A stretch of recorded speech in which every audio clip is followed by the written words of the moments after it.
There are 5 antenna modes available on the RD8100 when performing an active locate task. An active locate is when you apply a transmitter signal to a utility. The modes available are peak, peak plus, null, broad peak, and guidance mode. Each mode uses a slightly different combination of the 5 antennas available on the RD8100 and are useful for different applications. Each mode has its own icon that is displayed on the screen when used. Peak mode is popular with operators as they appreciate the simplicity of the display. The bar graph is at its maximum when you are directly over the target line.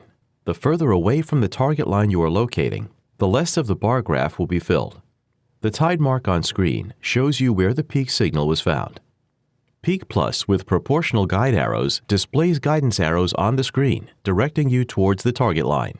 The length of the tails of the arrows indicate how far away you are from the target line. Peak Plus with proportional null arrows is useful for checking for distortion before marking a point or when precision is vital. Field distortion is often found in congested areas where the peak of the signal isn't always found directly above the utility as the signal is jumping onto nearby utilities. A long press of antenna key will alternate between Peak Plus guide arrows and Peak Plus null arrows, which allows for faster peak locating.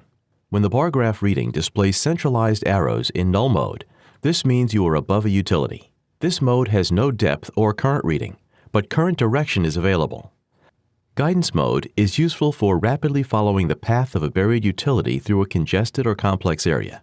It is also useful for checking the general direction of utilities as part of a pre-locating sweep. It features rapid response with a target needle and proportional guidance arrows.